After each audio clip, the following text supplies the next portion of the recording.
Okay, चलिए बेटा, आज हम लोग पढ़ने जा रहे हैं बहुत ही इंपॉर्टेंट, थोड़ा सा लेंदी चैप्टर है, दैट इज एल्कोहल। आइए सबसे पहले जो बेसिक बात है वो नोट्स में देख लीजिए बेटा। इसको जरा हिलाया मत करो, है ना, ये रो खाली रखा करो बेटा। हम लोग बैठ सकते हैं, जगह होती है बेंच में, क्योंकि बच्चे बता रहे थे सर इसमें गड़बड़ हो जाता है, आवाज पहले आ गई या बाद में आ गई, वीडियो पहले आ गया, तो हिलने से हो सकता है ऐसा होता हो। ठीक है बेटा, तो इसमें मत बैठा करो, कल से इधर आ जाओ, इसके पीछे चालू करो, ठीक है। तो आइए जरा, एल्कोहल बच्चों, एल्किल हैलाइड पूरा हो गया, बहुत कुछ उसमें तुम लोगों ने सीखा। एल्किल हैलाइड में एल्किल हैलाइड कम पढ़ा, पीछे आगे की चीजें ज्यादा पढ़ी हम लोगों ने, ठीक। अब हम लोग आ रहे हैं, बहुत ही प्यारा थोड़ा सा लेंदी चैप्टर है एल्कोहल, बहुत कुछ इसमें सीखेंगे आप लोग। आइए सबसे पहले बुकलेट से पढ़ लेते हैं। जैसे मैंने एल्किल हैलाइड का क्लासिफिकेशन किया था, वैसे एल्कोहल का भी क्लासिफिकेशन दिखाई पड़ रहा है। मोनोहाइड्रिक एल्कोहल एक OH ग्रुप होगा।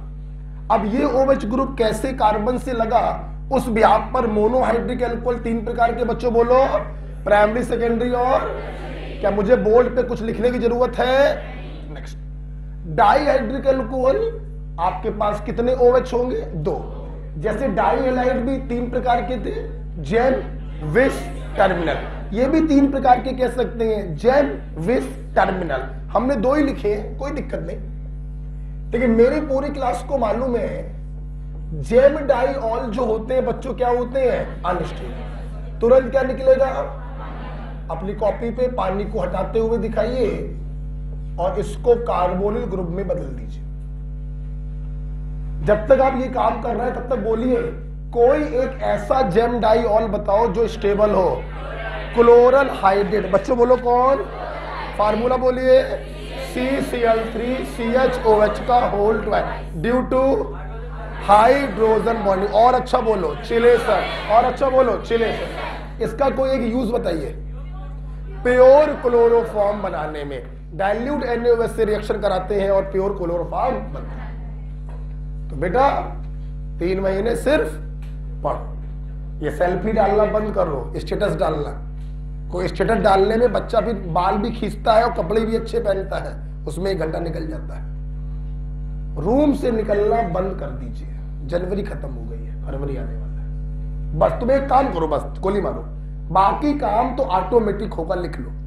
कोई इतने भी तुम लोग सुअर नहीं हो कि तुम्हारा कॉपी सामने रख के पढ़ोगे ना, ऐसा होगा नहीं। देखोगे कॉपी खोलोगे, ठीक है ना। तो रूम से निकलना क्या करिए, बंद करिए, ऑटोमेटिक आपकी पढ़ाई में ट्रिमेंडस चेंज आएगा। अब देखिए, अच्छा बच्चों, ट्राईहाइड्रिक एल्कोहल में हम लोग को बेटा मेनली पढ़ना होता है ग्लिसरॉल। बेटा बोलो क्या? अगर ग्लिसरॉल को आप ध्यान से देखें, अगर ग्लिसरॉल को आप ध्यान से देखें बच्चों, तो इसके पास 2 प्राइमरी अल्कोहलिक ग्रुप है और एक कैसा है? सेकेंडरी। भाई प्राइमरी कार्बन से लगा OH, primary alcohol, secondary carbon से लगा सेकेंडरी अल्कोहल। तो ग्लिसरॉल के पास 2 प्राइमरी अल्कोहलिक ग्रुप है और एक सेकेंडरी अल्कोहलिक ग्रुप है। किसी की दिक्कत? पता नहीं क्या, कमर में बहुत दर्द हो रहा है यार। बेटा कोई दिक्कत तो नहीं किसी को? चलिए आगे बढ़ते हैं।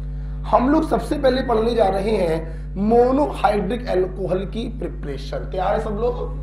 आइए, सबसे पहली हेडिंग आपकी कॉपी में पड़ी है वाया हाइड्रोलिसिस। यस, देखिए हाइड्रोलिसिस का मतलब वाटर के द्वारा ब्रेकिंग। इसमें 2 ही है बच्चों, ईथर दिया होगा और दूसरा दिया होगा ईस्टर।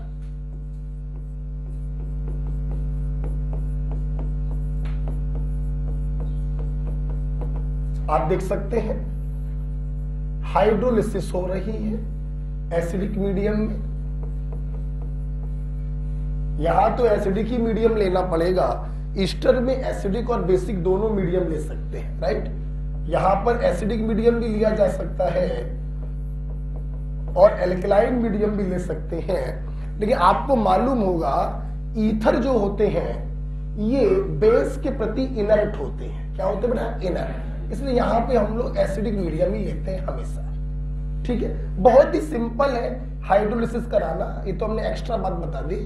कोई भी कार्बन ऑक्सीजन बॉन्ड काट दो, माइनस को दे दो वाटर का प्लस, प्लस को दे दो वाटर का, बहुत ही सिंपल होता है, कोई दिक्कत ही नहीं होती है। ROH plus R-OH, 2 molecule of alcohol बच्चों आपको मिलेगा। अभी बात ध्यान से सब लोग सुनिएगा, सोचो सोचो सोचो। एल्कोहल के अंदर से अगर पानी निकाल दें तो ईथर बन जाता है। क्या बन जाएगा? ईथर। जब किसी के अंदर से पानी निकालते हैं, जब किसी के अंदर से पानी निकालते हैं तो बनने वाली चीज को एनहाइड्राइड कहते हैं। क्या कहते हैं? क्या कहते हैं? क्या कहते हैं? एनहाइड्राइड। क्लियर है? देखिए, तो एल्कोहल के अंदर से अगर पानी निकालें तो वो ईथर में बदल जाता है, इसीलिए ether are termed as anhydride of alcohol. बच्चों बोलो क्या कहते हैं? Anhydride of alcohol. क्योंकि एल्कोहल के अंदर से पानी निकालने पर आपको ईथर प्राप्त होगा, इसलिए ईथर को एनहाइड्राइड ऑफ एल्कोहल कहा जाता है। ओके, बहुत से एग्जांपल मैं आपको समझा सकता हूं इसके ऊपर। इधर देखिए, इधर देखिए, जैसे आपने पीरियोडिक टेबल में पढ़ा होगा, इसको बाद में पढ़ाएंगे। इधर देखो, पहले CO2 है जैसे बच्चों, अब तुम CO2 नॉन मेटल के जितने भी ऑक्साइड होते हैं पानी डालने पर अपने ऑक्सी एसिड में बदलते हैं ना। याद हो तो गीता नगर रेलवे क्रॉसिंग, मैं कुछ ना बोलूंगा इससे ज्यादा, पीरियोडिक टेबल में खूब पढ़ाया। नॉन मेटल के ऑक्साइड में पानी डालने पर सेम ऑक्सीडेशन स्टेट का ऑक्सी एसिड मिलता है या ना? कहने में इसमें पानी डाला तो ये मिला, तो इससे पानी निकालेंगे तो इससे क्या कहोगे? Anhydride of this acid, and this acid is carbonic acid. कुछ फीलिंग आ रही है? और देखो, और देखो, जैसे नॉन मेटल ऑक्साइड SO3 है, तुमने पानी डाला तो सेम स्टेट का ऑक्सी एसिड मिला, तो इसमें पानी डालने पे ये मिला, तो इससे पानी निकालने पर ये बना होगा, तो इसको क्या बोलोगे? Anhydride of sulphuric acid. अब समझ में आया? किसी के अंदर से जब पानी निकालते हैं तो बनी हुई चीज को एनहाइड्राइड कहते हैं। अब देखिए, एल्कोहल के अंदर से पानी निकालना होगा तभी ईथर बना होगा। ईथर में पानी डालने पर अगर एल्कोहल बनता है तो एल्कोहल से पानी निकालने पर ईथर बनता है, इसीलिए ईथर को कहते हैं एनहाइड्राइड ऑफ एल्कोहल। ठीक है, ओके, और बात है। चलिए, इसको लिखने की जरूरत नहीं है, मैंने ऐसे ही फीलिंग लाने के लिए कि एनहाइड्राइड का मतलब क्या होता है मैंने बताया। ओके, तो देखिए, ये रिएक्शन तो मुझे अपने बच्चों को बताने की जरूरत ही नहीं। ये रहा एसिड डेरिवेटिव और ये रहा कंस। क्या होगा बे? RCO का आगे वाला भाग कंस वाले H को लेकर अलग आया ना, बची हुई चीज बचे हुए कंस के साथ जुड़ जाएगा, ये बन जाएगा एसिटिक एसिड, और ये रहा तुम्हारा एल्कोहल। Is it clear? तो ध्यान रखिए बच्चों, कोई भी एसिड डेरिवेटिव हो, जैसे आपने यहां पर ईस्टर ले लिया है, मैं ऐसे ही पढ़ाता हूं, RCO का आगे वाला भाग कंस वाले H को लेकर अलग हो जाएगा, तो एल्कोहल देखिए अलग हो गया और एसिटिक एसिड अलग हो गया। क्लियर बेटा? आइए थोड़ा सा रिएक्शन मैकेनिज्म रिवाइज करें। Do you remember nucleophilic substitution के 3 एग्जांपल थे? एलिफेटिक हैलाइड, एरोमेटिक हैलाइड और एसिड डेरिवेटिव। तो this reaction is also the example of nucleophilic substitution. हाँ या ना? एक्चुअली इसीलिए बच्चों, अगर हम आपसे बात करें, प्लीज देखिए, बड़ी बड़ी पॉपुलर चीज आप पढ़ने जा रहे हैं हमसे, reactivity of ester towards hydrolysis आपसे पूछा जाए तो आपको समझना चाहिए कि मोटा मोटा this is the example of nucleophilic substitution reaction, लगा दीजिए probability like favour like, directly proportional to minus R minus I, inversely proportional to plus R plus I. कुछ याद आया बच्चों? कुछ याद आया? रिएक्शन मैकेनिज्म बहुत इंपॉर्टेंट क्वेश्चन है बेटा, ये काफी पूछा जाता है। Reactivity of ester towards hydrolysis मेरे बच्चों के लिए चुटकी बजाने के बराबर है, क्योंकि उनको 1 महीने पहले से मालूम है कि this is the example of nucleophilic substitution. तो like favour directly proportional to minus I minus R, inversely proportional to plus I plus. Clear? एक बात मैं यहां पे आपको और बताना चाहता हूं बच्चों, ये तो ठीक है, अच्छी बात है, आप इन सबको भी पिक्चर से हटा सकते हो सीधे लिखकर। हाँ, it is inversely proportional to steric hindrance. आप इस पूरे को हटा सकते हो, सीधे बोल सकते हो स्टेरिक हिंड्रेंस। जिस ईस्टर में स्टेरिक हिंड्रेंस तुम्हें ज्यादा लगे, उस ईस्टर की रिएक्टिविटी हाइड्रोलिसिस के प्रति कम होगी। ना सिर्फ हाइड्रोलिसिस, तुम किसी भी कंस को ले लो, कोई भी कंस ले लो, वो एक प्रकार का न्यूक्लियोफिलिक सब्स्टिट्यूशन ही होगा, तो रिएक्टिविटी क्या हो जाएगी? कम हो जाएगी। हाँ या ना? तो ईथर में तो कुछ नहीं है, लेकिन ईस्टर में तुमको ये बहुत ही इंपॉर्टेंट पॉइंट सीखने को मिला बेटा। आइए इसके ऊपर एग्जाम्पल लिख रहा तो नहीं, देख लो। हाँ, कुछ लिख रहा हो कर दो। ये दिखाया तुमने एसिडिक बेसिक वाला, अपने हिसाब से लिखते रहिएगा जो भी आपको नया लगे। बेटा आगे बढ़ जाए, ठीक है? अल्कोहल कार्बोनिल, बस इस बुकलेट के बाद में पढ़ाऊंगा इलेक्ट्रोकेमिस्ट्री, काफी ऑर्गेनिक हो गई है, थोड़ा सा फिजिकल में चलते हैं। हटा दो बेटा इसको, चलिए हटा नहीं रहा हूं मैं, पेज को ऊपर कर दे रहा हूं। आइए, आपकी कॉपी पे बेटा 2-3 एग्जाम्पल लिखे हैं। अब पहले वाला जो एग्जाम्पल लिखा है बेटा, अब इसमें तो स्टेरिक इंडेक्स नहीं लगा पाओगे, क्योंकि ईस्टर चारों के चारों क्या दिए? सेम दिए। तो यहां पर तो आपको माइनस आई माइनस आर से ही देखना पड़ेगा।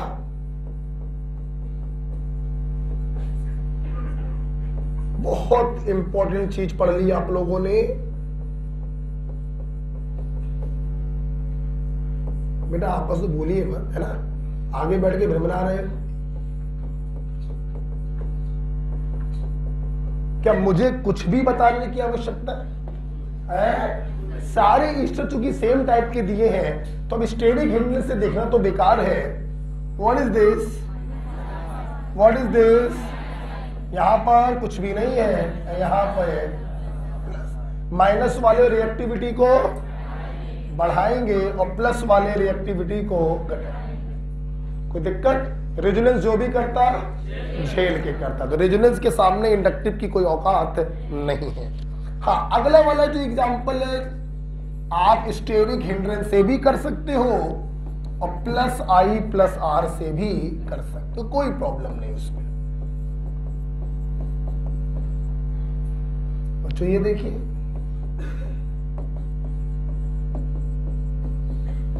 क्या समझ में आया कि नहीं आया?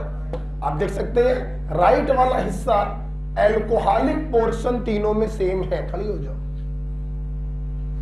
सालिनी, मैंने बोला उसको एक्सप्लेन करो, बच्चों को डिसाइड करो जरा उसको। मैंने बोला एल्कोहलिक पोर्शन तीनों में सेम है, ये क्या बोल दिया मैंने? मैंने बोला एल्कोहलिक पोर्शन तीनों में सेम है, ये मैंने क्या बोल दिया? सी डबल ओ तीनों में लगा, तो तीनों में तो लगा ही होगा क्योंकि तीनों ईस्टर है। क्या आपने भूल गई है? लास्ट क्लास कल ही पढ़ाया, ईस्टर के अंदर आधा पार्ट एसिड से आता है और आधा पार्ट भैया RCOOR ये होता है। तो ये पार्ट कहां से आया था? एसिड से। और ये पार्ट कहां से आया था? भैया एल्कोहल का H और एसिड का OH हटाया था। तो आप देखिए OR वाला पार्ट तीनों में क्या है?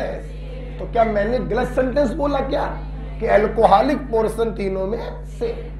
डिफरेंस आ रहा है एसिडिक पोर्शन में। ये फॉर्मिक एसिड से बनाया होगा ईस्टर, ये एसिटिक एसिड से बनाया होगा ईस्टर, ये प्रोपेनोइक एसिड से बनाया होगा ईस्टर। क्या स्टेरिक हिंड्रेंस बढ़ता जा रहा है? स्टेरिक हिंड्रेंस अगर बढ़ेगा तो रिएक्टिविटी, मैंने आपसे बोला था चाहे स्टेरिक हिंड्रेंस से देख लो और चाहे इनसे देख लो, आंसर सेम ही आएगा। लेफ्ट टू राइट जाने पर प्लस आई ग्रुप, और प्लस आई ग्रुप अगर बढ़ेगा तो रिएक्टिविटी घटेगी। ठीक है, तो स्टेरिक हिंड्रेंस बेटा एक ऐसा फैक्टर है जो ईस्टर की हाइड्रोलिसिस से रिलेटेड सारे डाउट को दूर कर देता है। क्लियर? तो आप सारे क्वेश्चन इससे सॉल्व कर सकते हैं। जैसे जैसे स्टेरिक हिंड्रेंस बढ़ेगा वैसे वैसे रिएक्टिविटी घटेगी। ठीक है, मान लो बेटा हम यहां पे H लगा के रखें तीनों में, यहां C2H5 कर दें, यहां C3H7 कर दें, यहां C4H9 कर दें, तो भी आंसर यही आएगा। स्टेरिक हिंड्रेंस चाहे एसिडिक पोर्शन में बढ़े चाहे एल्कोहलिक पोर्शन में बढ़े, ईस्टर की हाइड्रोलिसिस क्या हो जाती है? क्लियर हो गया पॉइंट? कोई दिक्कत तो नहीं है, बहुत ही अच्छी चीज आपने सीखी। पेज पलटा जाए तो पहला तरीका था अल्कोहल बनाने का वाया हाइड्रोलिसिस। चाहे ईथर की करवाइए चाहे ईस्टर की करवाइए, कुछ रटना है क्या? नहीं। जो बड़ा इंपॉर्टेंट पॉइंट पढ़ाया, ये इंपॉर्टेंट पॉइंट भी आप हमसे पढ़ चुके थे रिएक्शन मैकेनिज्म में। फिर से बोलो, एलिफेटिक हैलाइड, एरोमेटिक हैलाइड और एसिड डेरिवेटिव, इनकी रिएक्शंस होती है nucleophilic substitution, directly proportional to minus I minus R, inversely proportional to plus I plus. कोई दिक्कत? आप इससे भी, आप ये ना भी पढ़िए तो इससे सारे सवाल हो जाएंगे, आप ये ना पढ़िए इससे सारे सवाल हो जाएंगे। ठीक है, खत्म करूं? चल, अब हम लोग पढ़ने जा रहे हैं अल्कोहल को बनाना सीखेंगे फ्रॉम ग्रिग्नॉर्ड रिएजेंट। पेन कॉपी बंद, पेन कॉपी बंद। चलो पहले रिवाइज मारो यार। आज तक तुम मुझसे ग्रिग्नॉर्ड की एक ही रिएक्शन पढ़े हो अभी तक, ग्रिग्नॉर्ड विद कंस। बोलो हाँ या ना?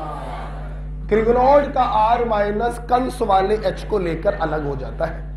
कंस ट्रिपली बॉन्डेड कार्बन से लगा हाइड्रोजन, ऑक्सीजन से लगा हाइड्रोजन, नाइट्रोजन से लगा हाइड्रोजन, सल्फर से लगा। R माइनस कंस वाले H को लेकर अलग। कोई दिक्कत है किसी को? आज आप हमसे ग्रिग्नॉर्ड की 4 रिएक्शनें और सीखने जा रहे हैं जिनसे हम अल्कोहल बनाएंगे। बच्चों बोलो क्या? देखिए देखिए बच्चों, पेन कॉपी बंद, नजरें सामने। बस ये बता दो R डैश है कि R है?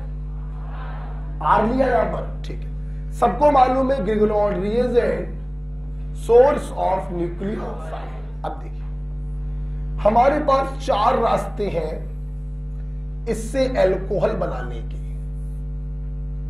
पहला रास्ता विद साइक्लिक ईथर, जल्दी से R लिया कि CH3 लिया? बहुत बढ़िया बेटा, बहुत बढ़िया। जल्दी से बता दो, क्या नहीं मालूम है? This is the base catalysed ring opening. Do you know? आप देख सकते हैं ग्रिग्नॉर्ड रिएजेंट ने R माइनस दिया होगा। बोलो, ये R minus less hindered carbon पे अटैक करेगा बाई SN2 फैशन, है ना? आपको मालूम होना चाहिए ऑक्सीजन इज इलेक्ट्रोनेगेटिव। ये इलेक्ट्रॉनों को अपने तरफ घसीटता है जिसके कारण इनके ऊपर पार्शियल पॉजिटिव चार्ज आता है। R माइनस SN2 फैशन में लेस हिंडर्ड कार्बन पर अटैक करेगा और ये ऑक्सीजन दोनों बॉन्ड पेयर को लेकर अलग हो जाएगा। क्लियर? देखिए क्या हुआ, R CH2 CHO minus R dash बन गया alkoxide ion. Alkoxide ion R itself a good base, ion ये क्या करेंगे, ये सेकंड स्टेप में सॉल्वेंट से प्रोटॉन को घसीट लेंगे, दैट इज हाइड्रोलिसिस, और यहां पे H आ जाएगा।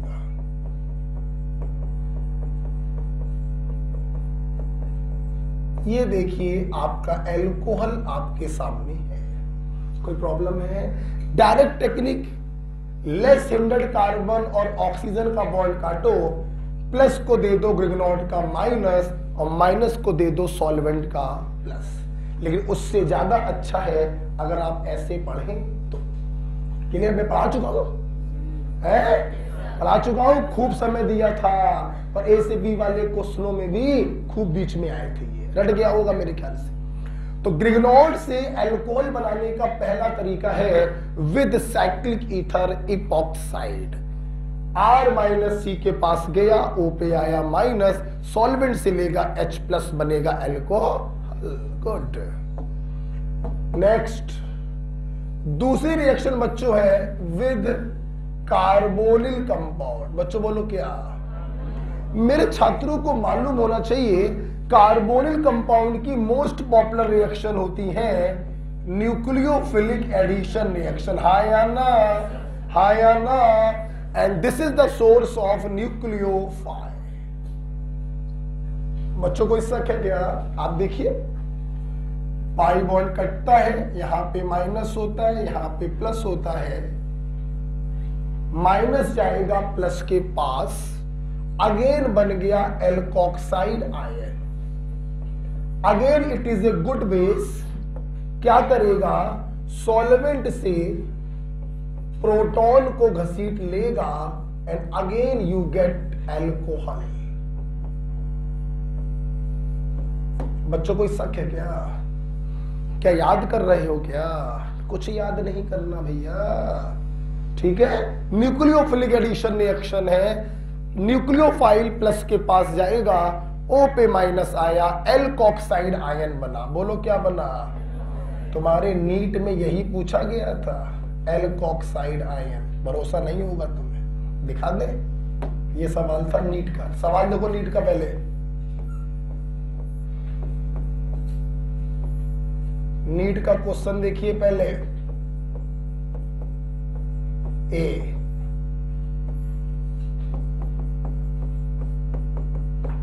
बी क्वेश्चन था ए और बी क्या होगा। क्लियर? तो अब वही बता पाएगा जिसको क्लियर कट मालूम हो कि this is the source of R, and ये हमेशा देता है न्यूक्लियोफिलिक एडिशन। तो ये बॉन्ड कटेगा, यहां माइनस यहां प्लस, माइनस जाएगा प्लस के पास।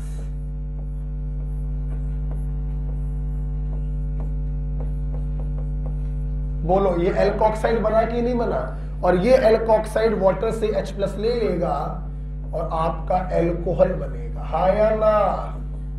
ये क्वेश्चन आपके नीट में पूछा, लिखने की कोई जरूरत नहीं है, हर चीज नहीं लिखी जाती है। क्लियर?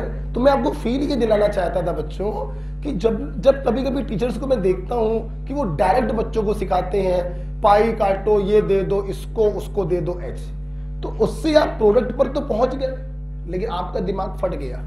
रटते रटते आप परेशान हो जाओगे, कंफ्यूज हो जाओगे किसको कहां देना होता है। दूसरा पॉइंट, जब इस प्रकार के इंटरमीडिएट एग्जाम पूछ लेता है तो वो भी आप नहीं बता पाएंगे। तो अच्छा रहेगा समझेंगे, समझने से ना तो याद करना पड़ता है और ना कभी जल्दी बच्चा भूलता है। ठीक है? तो आइए, समझ गए होंगे आप।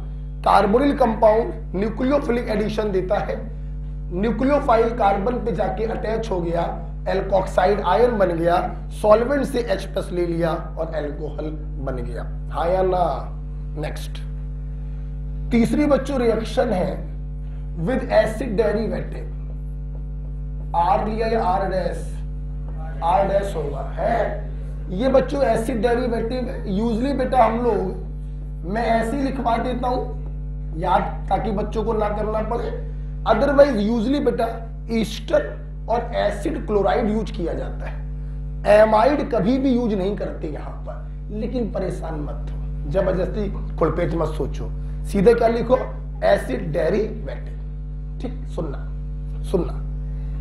देखिए बताने को मैं आपको बताना चाहूंगा, जैसे आपको मालूम है कि जो एसिड डेरिवेटिव होते हैं ये न्यूक्लियोफिलिक सब्स्टिट्यूशन रिएक्शन देते हैं। होता क्या है बच्चों, ये न्यूक्लियोफाइल यहां पे अटैक करता है, प्लीज देखिए, प्लीज देखिए,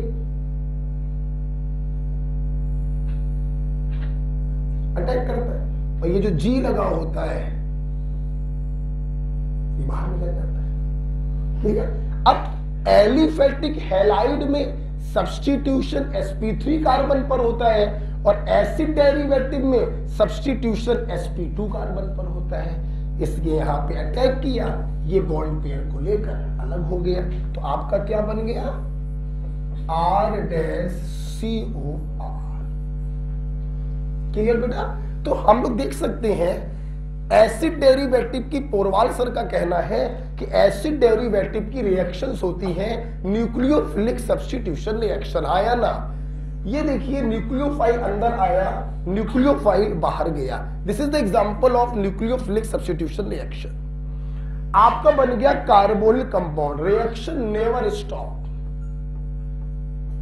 नेवर स्टॉप। क्यों? ऊपर देखो, खुद देख लो ऊपर, कार्बोनिल कंपाउंड तुरंत रिएक्शन किससे करता है, ग्रिगनॉइड के दूसरे मॉलिक्यूल से रिएक्शन करता है। इसलिए आपको ग्रिगनॉइड और एसिड डेरिवेटिव की रिएक्शन से कभी भी कार्बोनिल कंपाउंड नहीं मिलेगा। रिएक्शन बच्चों तुरंत आगे बढ़ जाएगी, ये अगेन क्या करेगा, ग्रिगनॉइड के दूसरे मॉलिक्यूल से रिएक्शन करेगा, फॉलोड बाय हाइड्रोलिसिस। बच्चों मैं दोनों स्टेप करके नहीं दिखाऊंगा, ऊपर देख चुके हैं आप। ये R यहां पे जाएगा, O पे माइनस आएगा, सॉल्वेंट से H प्लस लेगा, तो ये देखिए आपको अल्कोहल प्राप्त हुआ। क्या प्राप्त हुआ बे? अल्कोहल। कलम बंद रखिए, मैं समय दूंगा। ध्यान से देखेंगे सब लोग। बेटा ये मैंने डायरेक्ट करा दिया, कोई प्रॉब्लम तो नहीं किसी को? ऊपर मैंने खोल के कराया हुआ है, ठीक है। इधर देखिए, जब एसिड डेरिवेटिव ग्रिगनॉइड से रिएक्शन करके अल्कोहल बनाते हैं तो फीलिंग लाओ बेचारा, इस अल्कोहल के पास 3 एल्किल ग्रुप है, दिख रहे हैं बे? और ध्यान से देखो, 3 में से 2 ग्रिगनॉइड से आए हैं। किससे आए हैं? तो ध्यान रखिए, जब एसिड डेरिवेटिव ग्रिगनॉइड से रिएक्शन करके अल्कोहल बनाते हैं तो 2 alkyl group must be same, क्योंकि वो दोनों आए होंगे ग्रिगनॉइड से। और ये तीसरा वाला जो है वो एसिड डेरिवेटिव का है, तो ये सेम भी हो सकता है और डिफरेंट भी हो सकता है, लेकिन 2 alkyl group must be same. बोलो हां या ना के लिए। आइए हम लोग पढ़ रहे हैं ग्रिगनॉइड रिएजेंट से अल्कोहल बनाना। पहला अल्कोहल बनाया साइक्लिक ईथर से, लेस हिंड्रेड कार्बन और ऑक्सीजन का बॉन्ड टूटा है, R माइनस कार्बन पे जुड़ गया, O पे माइनस आया, सॉल्वेंट से H लिया और अल्कोहल बनाया। हाँ या ना? कार्बोनिल कंपाउंड ने न्यूक्लियोफिलिक एडिशन किया, एल्कोक्साइड आयन बना, पानी से H प्लस लिया, अल्कोहल बन गया। एसिड डेरिवेटिव में आप देख सकते हैं न्यूक्लियोफिलिक सब्स्टिट्यूशन सबसे पहले होगा, R माइनस न्यूक्लियोफाइल अंदर आया, G माइनस न्यूक्लियोफाइल बाहर गया, बन गया कार्बोनिल कंपाउंड। रिएक्शन स्टॉप नहीं होगी, फर्दर ग्रिगनॉइड से रिएक्शन करेगा और टेरशरी अल्कोहल बनाएगा। हाँ या ना? जब एसिड डेरिवेटिव से अल्कोहल बनते हैं तो एक फीलिंग डेवलप हुई कि 2 alkyl group must be comes from Grignard reagent, hence 2 alkyl group must be same. Third वाला सेम हो भी सकता है, सेम नहीं भी हो सकता, ये डिपेंड करेगा यहां पर क्या लगा हुआ। मुझे इसको ऊपर सरकाना पड़ेगा चौथी रिएक्शन के लिए, तो इसमें जो लिखना चाहो लिख लो। हम 30 सेकंड दे रहे हैं। ये R माइनस अलग दिखाइएगा, इसको मत चीड़ा फाड़ी करिएगा। जिसको जो लिखना है लिख ले पहले।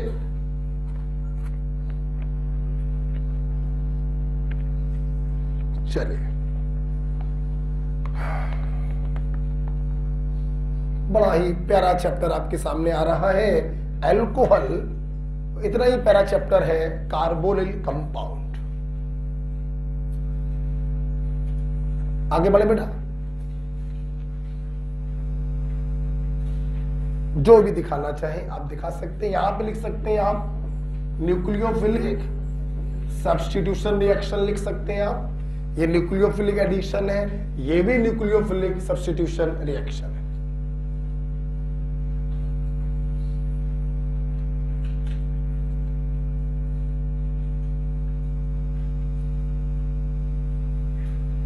एल्कोक्साइड आयन स्ट्रॉन्ग बेस, यहां पे लिखिए रिएक्शन नेवर स्टॉप।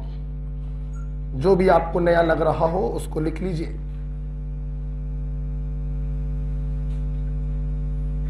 आगे बढ़े बेटा, ठीक है।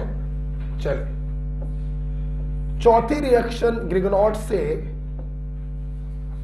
एल्कोहल बनाने की है। देखिए जरा, पार्शियल ऑक्सीडेशन, सामने देखिए,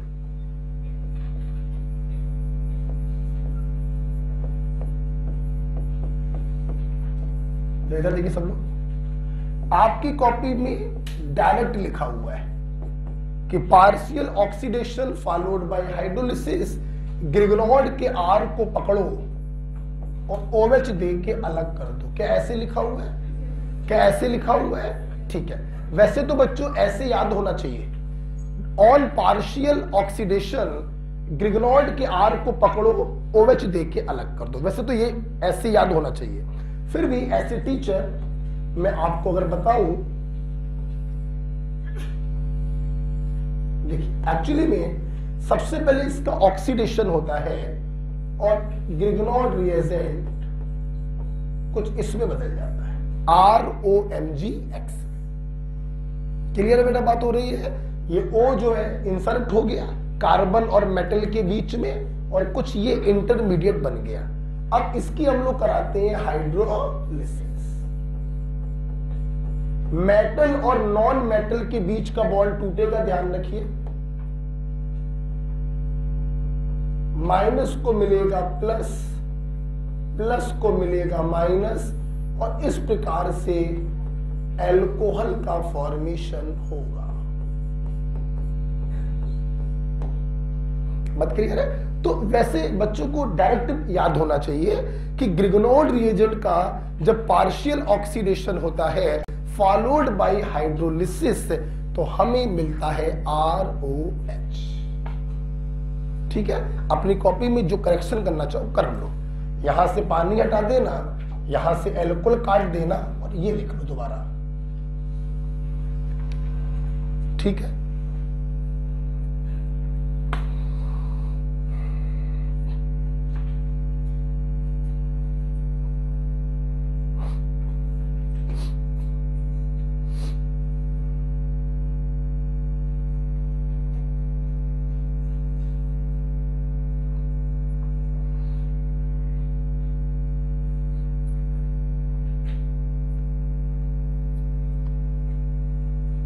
बोलो बेटा। ठीक है, अब आइए कुछ और फील करते हैं। इन चारों रिएक्शनों को आप ध्यान से देख लीजिए। देख रहे हैं सब लोग?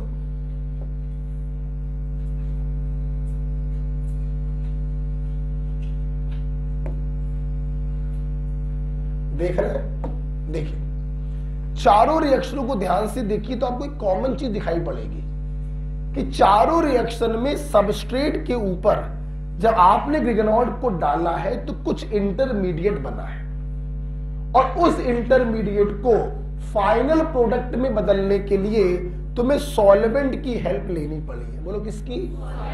हाँ, ग्रिगनॉट की जितनी भी रिएक्शंस होती हैं, क्योंकि सारी रिएक्शन बेस कैटालाइज्ड रिएक्शन होती हैं, तो बाद में H+ प्रोवाइड करने के लिए हमें सॉल्वेंट को डालना ही डालना पड़ता है। इसलिए कभी भी ग्रिगनॉट की रिएक्शन के बाद पानी लिखा हो तो यह मत सोचना कि पानी क्या करेगा, क्योंकि बिना पानी के ग्रिगनॉट की रिएक्शन कंप्लीट हो ही नहीं पाती है।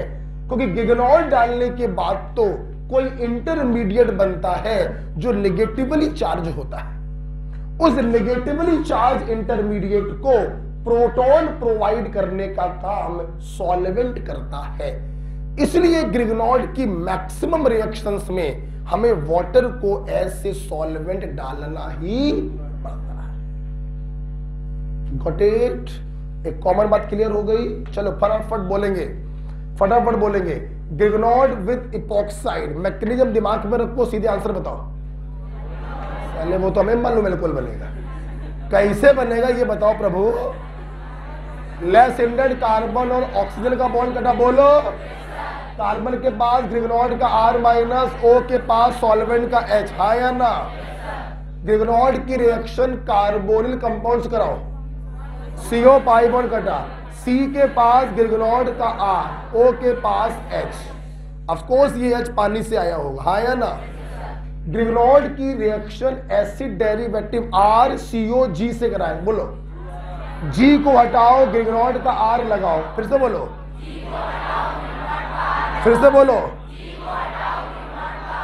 बन गया carbonyl, reaction stop, CO pi bond कटेगा, C के पास R, O के पास, बन गया alcohol. Grignard on partial oxidation followed by hydrolysis, R को पकड़ो और OH लगा के अलग कर दो। कोई दिक्कत है?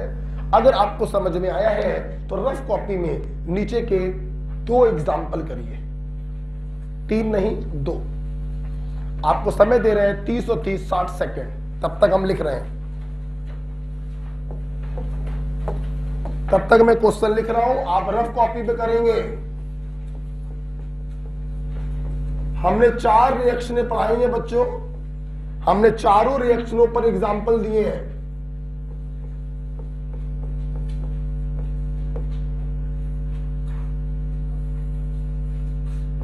जल्दी से करिए, 1 मिनट का समय है।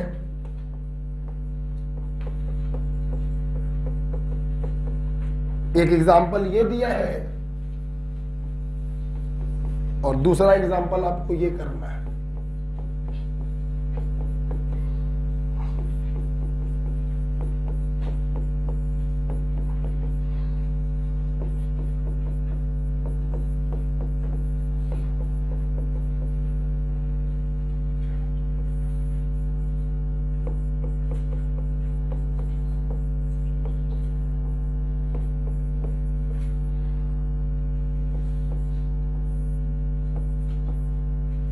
फटाक से करिए, 2 एग्जाम्पल करिए पहले।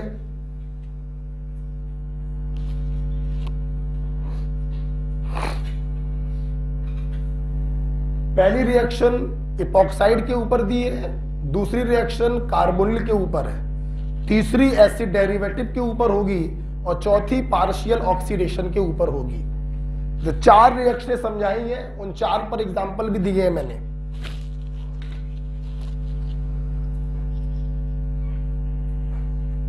सबको कर लेने दो, फील तो यही करते हैं, सबको समझा सके।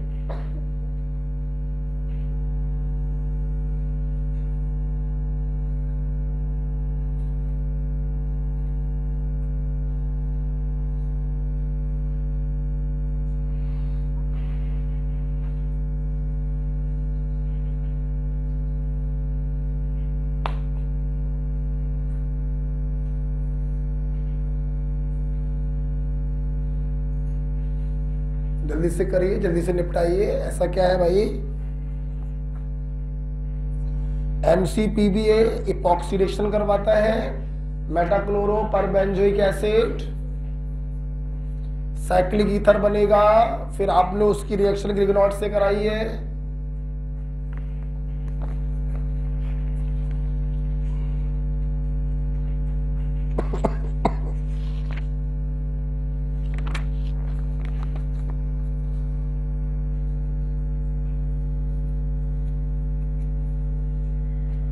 क्या ख्याल है? हो गया है? आइए, पहली रिएक्शन बच्चों इपॉक्सीडेशन है, बोलो। हमने इसके नाम नहीं लिखवाए, इसे प्रीले-सैफ रिएक्शन कहते हैं। प्रीले-सैफ रिएक्शन नेम रिएक्शन होती है ये, लेकिन वो इतना कठिन नाम है, ना तुम ले पाओगे ना लिख पाओगे, आएगा भी नहीं, परेशान ना। ठीक है, खैर तो ये इपॉक्सीडेशन बच्चों होगा, और अगर इपॉक्सीडेशन होगा, just a minute,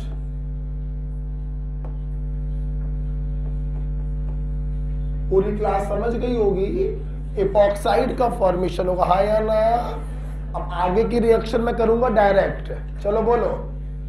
less इंडर carbon और ऑक्सीजन का बॉन्ड कटेगा, ग्रिगनॉड का R माइनस जाएगा कार्बन के पास और सॉल्वेंट का H जाएगा O के पास। आपका प्रोडक्ट बच्चों एल्कोहल बनेगा। कितने लोगों का सही हुआ? लंबे हाथ खड़े करो, लंबे लंबे, बढ़िया। चलिए, क्या बच्चों सेकंड एग्जांपल क्लियर हो रहा है? कार्बोनिल कंपाउंड की रिएक्शन ग्रिगनॉड के साथ हो रही, हाँ या ना? सबको मालूम है CO पाई बॉन्ड कटेगा, बोलो बे। C के पास जाएगा ग्रिगनॉड का R, O के पास जाएगा सॉल्वेंट का H, बोलो। सॉल्वेंट कौन है? D।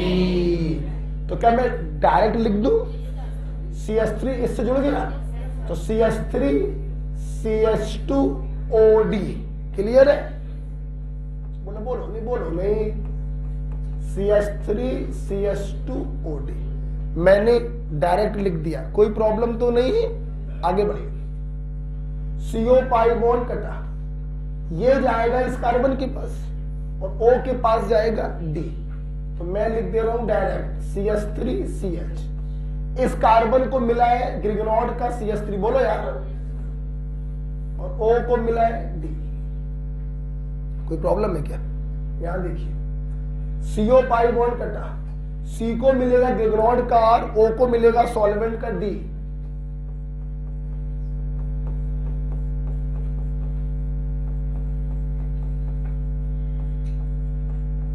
कितने लोग तीनों सही गए? लंबा खड़े करिए, बहुत बढ़िया। हाँ भाई श्रेयांशी, क्या गलती हुआ? कोई दिक्कत नहीं बेटा, तो ये गलती हो सकती है कि आपने D की जगह H लगा दिया हो, कोई प्रॉब्लम नहीं, ठीक है बेटा। अच्छा, अब यहां से एक फीलिंग और डेवलप करिए, चलो कुछ और डेवलप करो फीलिंग। क्या देखना? Formaldehyde always give primary alcohol, feeling आई? Aldehyde give secondary alcohol, feeling आई? और ketone always give tertiary alcohol. तो क्या इसको रटा जाता है क्या? नहीं, समझा जाता है। फॉर्मेल्डिहाइड से प्राइमरी अल्कोहल प्राप्त हो रहे हैं, जनरल एल्डिहाइड से सेकेंडरी अल्कोहल प्राप्त हो रहा है, और कीटोन से टर्शरी अल्कोहल प्राप्त हो रहा है। क्लियर? दो एग्जाम्पल हो गए बच्चों। अगला एग्जाम्पल लिखा हुआ है पूरा पूरा, अरे ये तो पूरा लिख दिया गया है। अच्छा चलिए बच्चों, हटा दें इसको, लिख लीजिए अपनी कॉपी पर। तुम लोग एक चीज फील कर रहे हो, देखिए हाइड्रोकार्बन के बाद से थोड़ी स्पीड बढ़ गई है, चीजें अपने आप हो रही है ना। हम क्या कर रहे हैं? हम कुछ नहीं कर रहे हैं, सब अपने आप हो रहा है धीरे धीरे।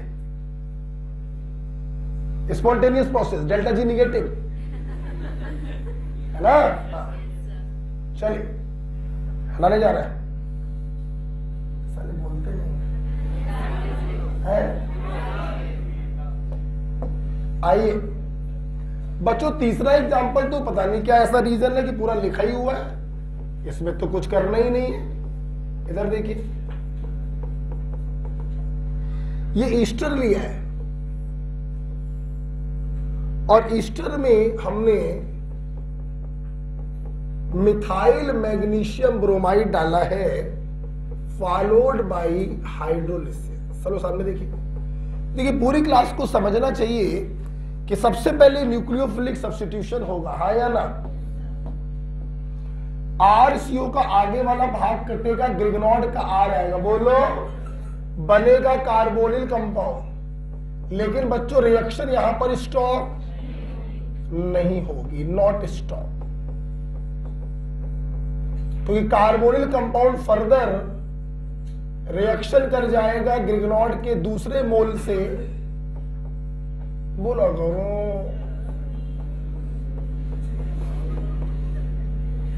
ठीक है, क्या होगा, CO पाई बॉन्ड कटेगा, C के पास R, O के पास सॉल्वेंट का H, and the final product is tertiary alcohol.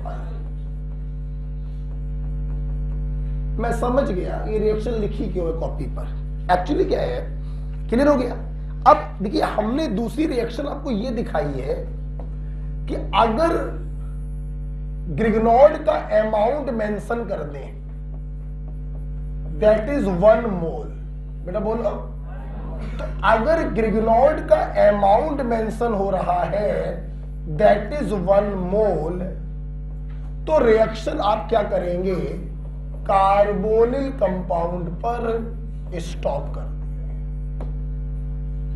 इसलिए शायद इसका आंसर हमने दे दिया है आपको।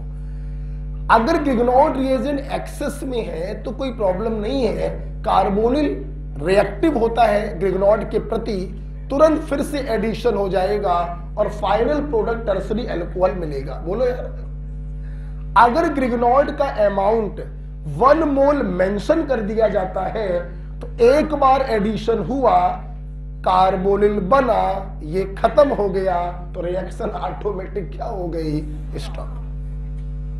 क्लियर, इसलिए ये रिएक्शन लिखा होगा, तो इसको भी लिख लीजिए, सब लिखा ही हुआ है। अब इसमें एक बहुत ही गहरी बात और है, उतनी गहरे लेवल पे हमें जाना नहीं है, इसलिए मैं आपको नीट स्टूडेंट को इतना ही बताऊंगा, अगर 1 मोल लिखा हुआ है तो आप यहां पे रिएक्शन को स्टॉप कर दें, आगे जाने की जरूरत, क्योंकि बर्तन से ये क्या हो गया, खत्म। ठीक है, आपको इसीलिए हमने तीसरा एग्जांपल दिया था। ठीक है, चल चौथा वाला आप लोग करेंगे कि वो मैं करूं, कर लिया क्या, बीच में क्या बना, फिनाइल मैग्नीशियम ब्रोमाइड, बोलो यार, और उसका करा दिया तुमने पार्शियल ऑक्सीडेशन, तो क्या बन गया, फिनॉल, क्या बन गया, ये आपको समझ में आ गया।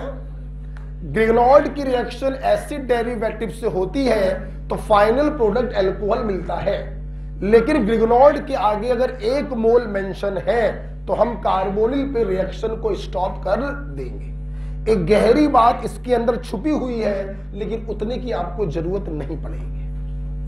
ठीक है, चल चौथा वाला एग्जांपल तो आपने मुंह जबानी बता दिया, तो कोई प्रॉब्लम ही नहीं है। बेटा तुम आसिफ देखो, तुम यही पूछ रहे थे उस दिन, देखो रिएक्शन बच्चा आ गई, अपना सवाल याद आएगा, याद आ गया सवाल, हमने आपसे कहा था एलिफेटिक हैलाइड हो या एरोमेटिक हैलाइड हो, ग्रिग्नॉर्ड बनाने में कोई प्रॉब्लम नहीं होती है। देखिए बन गया ग्रिग्नॉर्ड बेटा,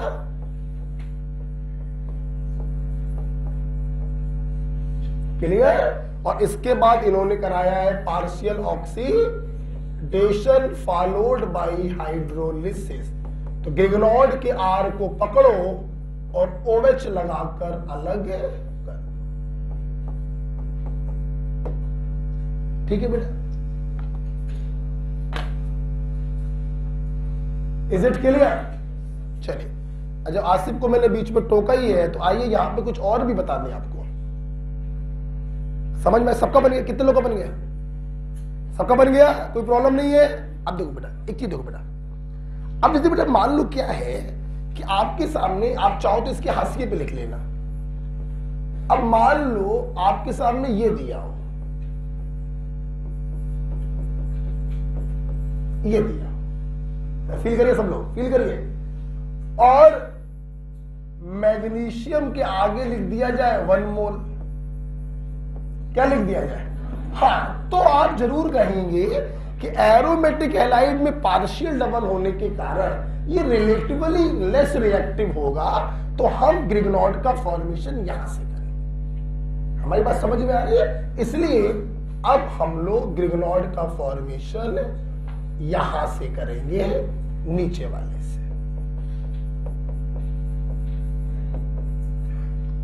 क्यों ना हम इसी पेज के हाशिए पे इस सवाल को भी लिख दे रहे, लो वही सवाल बना दे रहा हूं, लो पार्शियल ऑक्सीडेशन। अब की बार तुम्हारा आर क्या हो गया है, अब की बार तुम्हारा आर इतना हो गया है, तो इस आर को पकड़ो, OH लगा के अलग करो,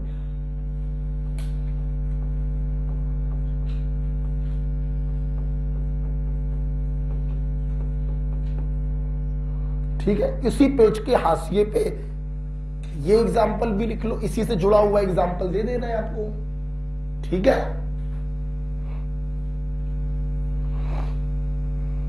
बच्चों आपको समझ में आ गया कि यहां पे क्यों ना बना के यहां पे बनाया, समझ में आ गया ना, क्योंकि ये बॉन्ड पार्शियल क्या होगा, डबल। तो अब 1 मोल दिया गया है, तो ये वाला बॉन्ड को तोड़ना आसान है, इस वाले बॉन्ड को तोड़ना कठिन, ठीक है। चलिए भाई, तो आ जाओ बेटा।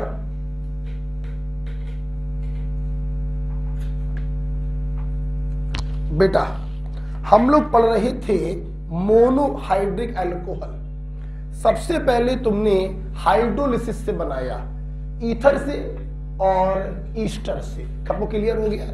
वहां पे तुमने एक बड़ा इंपॉर्टेंट पॉइंट देखा, ईस्टर का reactivity for hydrolysis directly proportional to -I - R, inversely proportional to +I + R, inversely proportional to steric hindrance.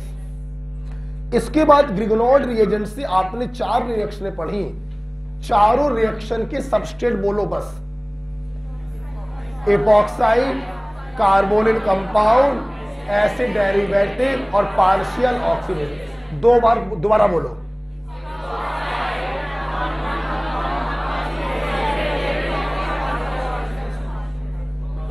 Epoxide, ग्रिगनॉल्ड की मोस्ट ऑफ द रिएक्शन में बाद में पानी क्यों डालते हैं, ऐसे सॉल्वेंट O- को H+ प्रोवाइड करने के लिए सॉल्वेंट डाला जाता है। क्लियर है बच्चों। आइए अगली हेडिंग आपकी कॉपी पे पड़ी है वाया रिडक्शन, पड़ी हुई है। वैसे तो मुझे पढ़ाने की बिल्कुल दिक्कत नहीं होने वाली, आपको सब पहले से ही आता है। क्लियर। तो आइए थोड़ी बहुत फॉर्मेलिटी पूरी कर देते हैं। चलिए आवाज मत करिए बेटा, पता नहीं दर्द यहां पे बहुत तेज हो रहा है। वाया रिडक्शन, बेटा आवाज मत करिए।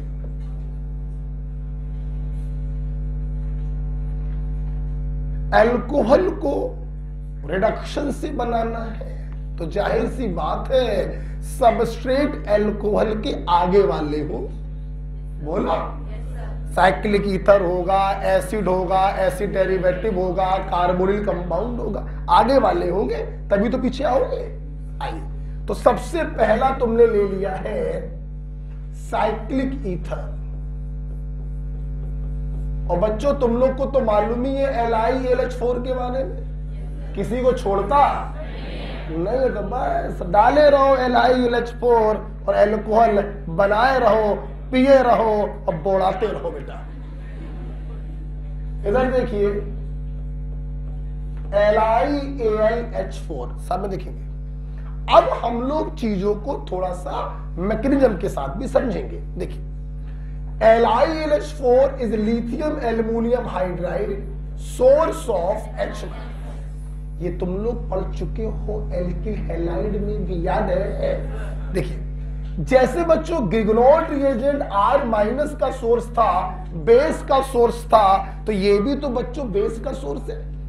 तो this reaction is also base catalyse, हाँ या ना।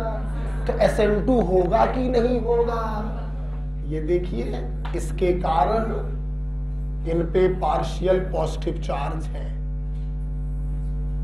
ये इस पे अटैक करेगा, एंटी पुलिस बुला लेंगी, बढ़ा गई है, तुरंत ये इसको लेकर उठाया ना।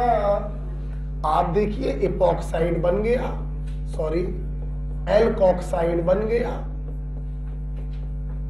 समझ तो गए होंगे आगे की घटना क्या होगी। क्या डालना पड़ेगा, सॉल्वेंट डालना पड़ेगा, ऐसे सोर्स ऑफ प्रोटॉन। जब भी बच्चों कोई बेस कैटालाइज रिएक्शन होती है, प्रोटॉन के सोर्स के रूप में हमें सॉल्वेंट को डालना पड़ता है। This is SN2।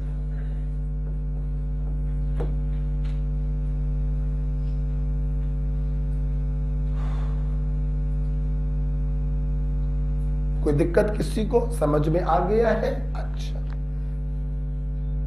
LiAlH4 source of base H minus, this is a base catalyzed ring opening, SN2 pattern में अटैक करेगा, लेस हिंडर्ड कार्बन पे अटैक करेगा, O बॉन्ड पेयर लेके अलग हो जाएगा। ठीक है, सॉल्वेंट डालोगे O माइनस वहां से प्रोटॉन को घसीट लेगा, आपका प्रोडक्ट आपके सामने। ठीक है, अगर समझ में आया है तो इसके ऊपर एग्जाम्पल दे दिया, धन्य से कर दो।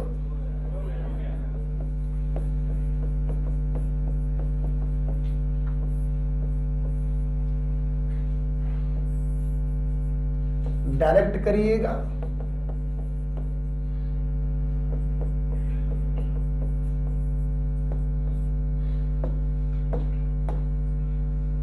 बताइए, हो गया। न्यूक्लियोफाइल H माइनस या D माइनस, तो यहां पर आएगा D माइनस, यहां पे सॉल्वेंट से आएगा H प्लस, हाँ या ना?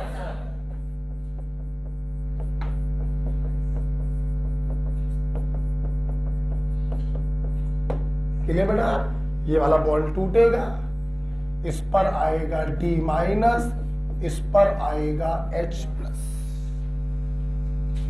ठीक है, तो साइक्लिक ईथर का रिडक्शन कराया with the help of alcohol प्रेमी LiAlH4। क्लियर? चलिए, दूसरा रिडक्शन आपने कराया है कार्बोनिल कंपाउंड का, सब तुम लोगों को पहले से आता है, मैं सिर्फ और सिर्फ टाइम पास कर दे रहा हूं, फॉर्मेलिटी पूरी कर रहा हूं। हटाए इसको, बोलो हटाए बेटा इसको, ये पहला था।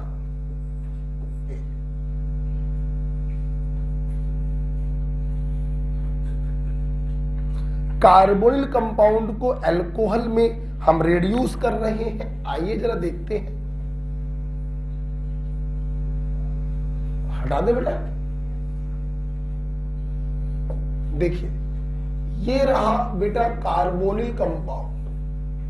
रिडक्शन आप सभी को मालूम है कैसे होना है, with the help of reducing agent.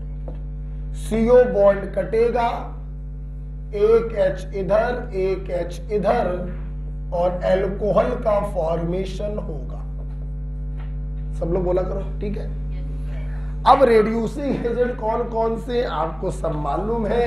सबसे पहले ब्रॉड रेंज लिख दे रहे हैं, hydrogen in presence of nickel और LiAlH4, बोलो हाय या ना?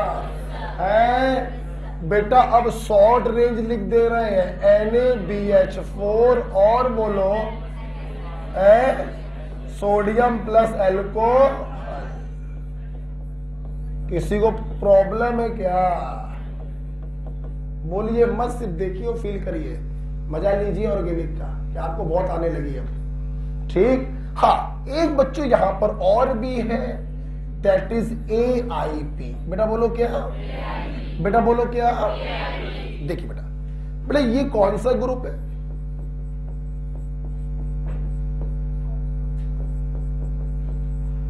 कौन सा ग्रुप है? आइसोप्रोपिल। कौन सा ग्रुप है? कौन सा ग्रुप है? आइसोप्रोपिल में ऑक्साइड लगा दी। अब बोलो आइसोप्रोपोक्साइड। अब बोलो, अब बोलो। और ये कौन सा आयन है? कौन सा है? तो ये एनायन है, ये कैटायन है। क्रिस क्रॉस करके फार्मूला बनाओ, तो इसका 3, इसका, तो यहां पे हो जाएगा hole. This is aluminium isopropoxide, इसी को कहते हैं AIP। पहले इसको हाशिए पे बना लो, हाशिए में राइट में जगह पड़ी होगी, आइए लेफ्ट में लिख लो कहीं पे AIP, एल्यूमिनियम आइसोप्रोपोक्साइड, कहीं पर भी लिख लीजिए।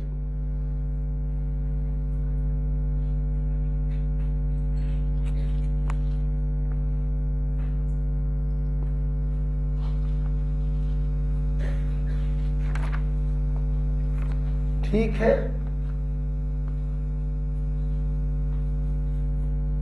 ओके होगी बात। ब्रॉड रेंज में आ गए hydrogen in presence of nickel और LiLH4। Narrow range short range में आ जाते हैं सोडियम बोरोहाइड्राइड और सोडियम प्लस एल्कोहल।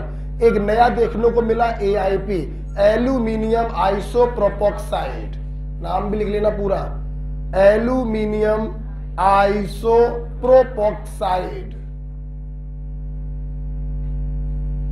लिख लिया। अब देखिए, आइए बच्चों, सब आपको आता है, हम बस फॉर्मेलिटी पूरी कर रहे हैं। बोला जाए फॉर्मेलिटी नंबर 1, इन चारों का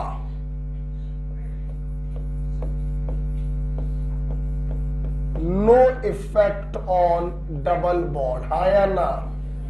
सिर्फ hydrogen in presence of nickel ही डबल बॉन्ड को सिंगल में रिड्यूस कर पाता है। इनका कोई फर्क डबल बॉन्ड पर नहीं पड़ता है। कोई बताएगा इसका फर्क पड़ सकता है? कब?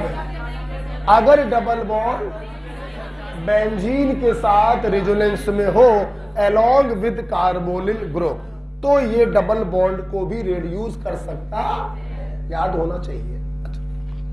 नीचे के 3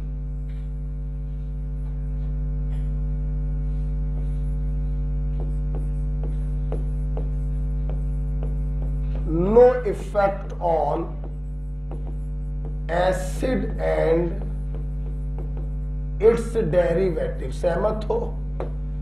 LiLH4 तो एसिड और उसके डेरिवेटिव को भी रिड्यूस कर सकता है, लेकिन नीचे के जो 3 होते हैं इनका एसिड और उसके डेरिवेटिव पे कोई फर्क नहीं पड़ता। लेकिन मेरे बच्चे कुछ और बताएंगे। लेकिन NaBH4 एसिड डेरिवेटिव में एसिड क्लोराइड को रिड्यूस कर सकता है, बोलो। और सोडियम प्लस एल्कोहल ईस्टर को रिड्यूस कर, बोलो। कुछ नई बातें? नहीं, आपकी तो पुरानी बातें हैं। आल्सो रेड्यूस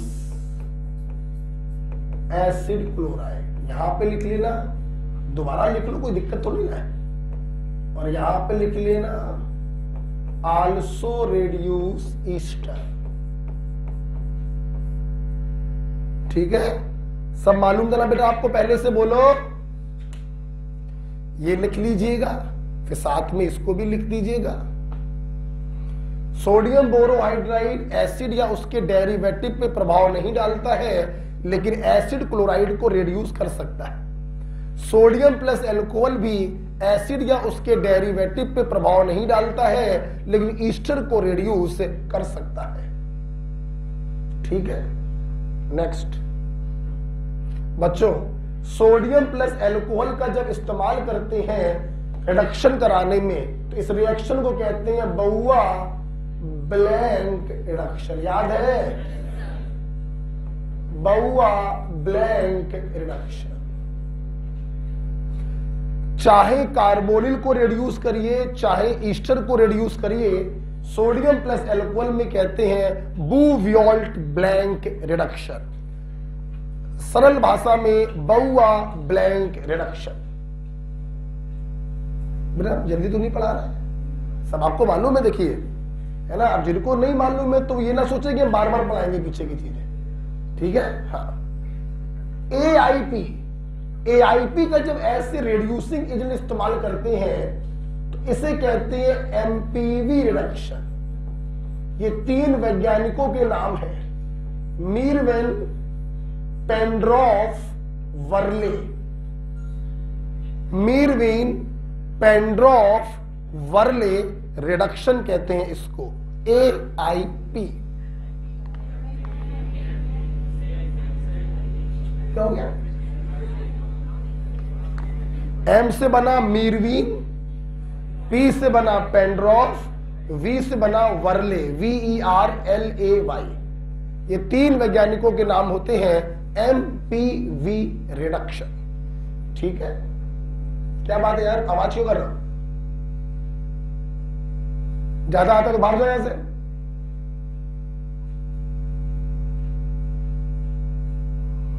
तो ये 5 रिड्यूसिंग एजेंट हमारे पास होते हैं जो कार्बोनिल को रिड्यूस करते हैं अल्कोहल में। राइट। इनका डिस्कशन आप लोग पहले भी कर चुके हैं, सिर्फ नया सीखने को मिला है AIP। ठीक है। अच्छा, अब आपको मालूम है कि भाई CO पाई बॉन्ड को काटा, एक H को इधर दिया, एक H को उधर दिया, कोई दिक्कत नहीं है भाई, किसी को भी ले लो। लेकिन LiAlH4 में थोड़ा सा मैकेनिज्म का पार्ट भी दिखाना चाहेंगे, इसीलिए देखिए सबसे पहले एग्जांपल लिखा है वो कर लो, फिर LiAlH4 को इसका मैकेनिज्म का पार्ट भी दिखाना चाहेंगे। ये दिखाने की जरूरत नहीं है, आप समझ तो गए होंगे। This is the source of H minus. H minus यहां पर न्यूक्लियोफिलिक एडिशन करेगा, बोला O पर आएगा माइनस, सॉल्वेंट से लेगा H प्लस। जैसे ग्रिगनॉल्ड की रिएक्शंस होती हैं बेस प्रमोटेड, वैसे ही LiAlH4 की भी होती हैं base promoted. Grignard is the source of R minus, LiAlH4 is the source of H minus. तो ग्रिगनॉल्ड और LiAlH4 एक दूसरे की फोटोकॉपी होती है। ठीक है, सबसे पहले एग्जांपल देख लीजिए जो आपकी कॉपी पर लिखा हुआ है, हटा दे रहे हैं इसको, फिर हम लोग उसको भी देख लेंगे। मुझसे मत पूछिए, खुद करिए। हो गया, खुद करिए भाई।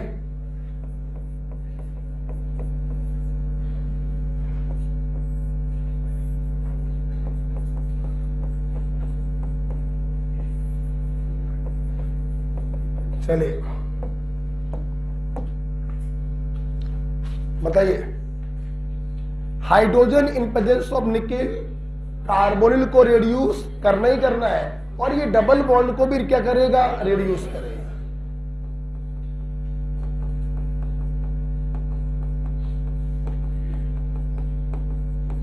है या ना। LiAlH4 कार्बोनिल को रिड्यूस करेगा, लेकिन डबल बॉन्ड पे कोई प्रभाव नहीं डालेगा।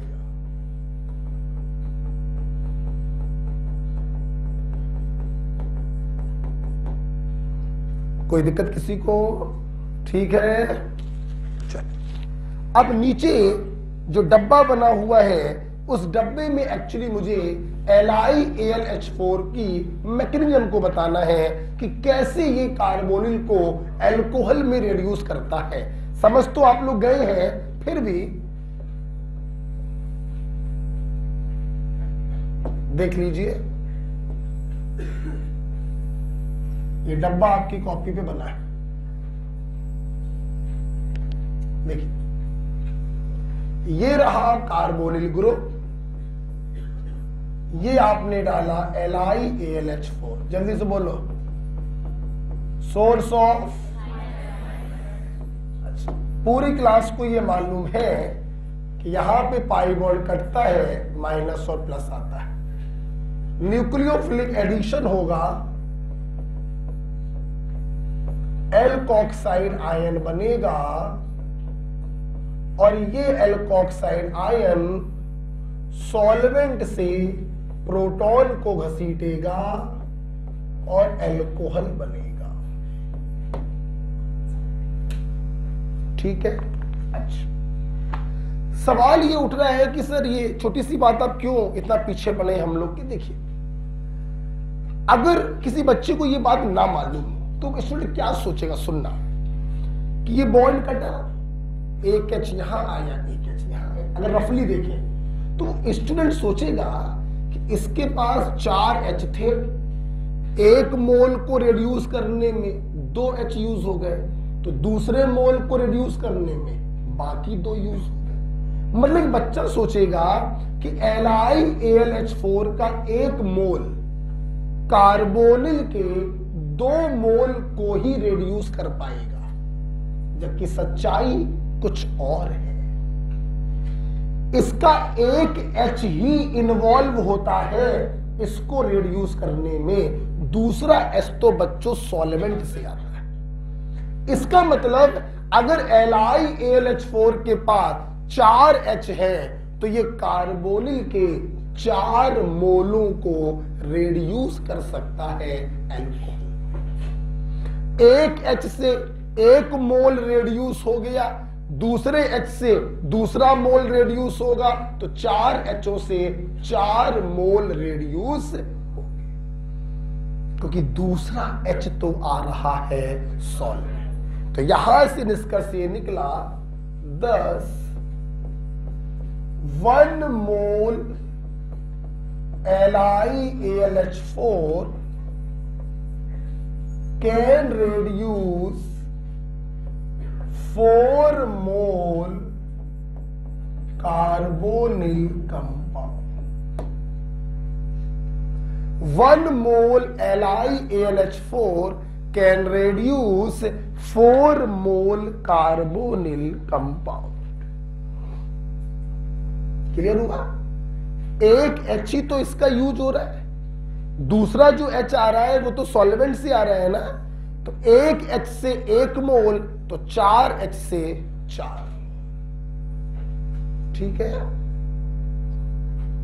आइए, हमारे स्टूडेंट रिडक्शन कराकर बनाना चाहते थे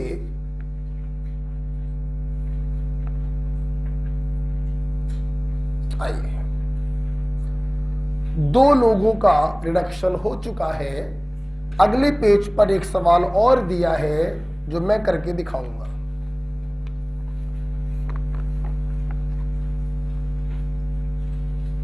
बेटा इस हेडिंग में तुमने कुछ भी नया नहीं सीखा है एक्सेप्ट AIP, एल्यूमिनियम आइसोप्रोपोक्साइड, बोले तो MPV रिडक्शन। बाकी तुम्हें ये सारी बातें पहले से मालूम थी कि डबल बॉन्ड पे क्या प्रभाव पड़ना है, दूसरे फंक्शनल ग्रुप पे क्या प्रभाव पड़ना है। आइए,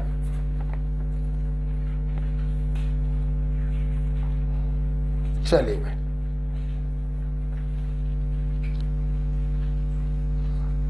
बेटा कुछ आगे बढ़े हैं। अगले पेज पर भी पहले आपको एक सवाल ही दिया गया है, तो आइए उस सवाल को ही देखा जाए। पहले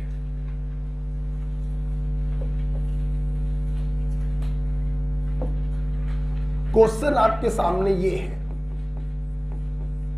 CH3CO CH2 COOH, आपने डाला है इस पर सोडियम बोरोहाइड्राइड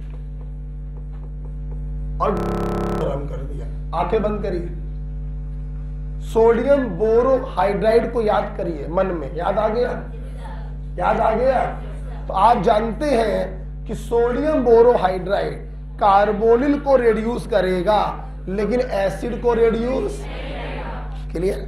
इसने कार्बोनिल में बॉन्ड काटा, एक H इधर एक H इधर, ये देखिए आपका एल्कोहल बन गया।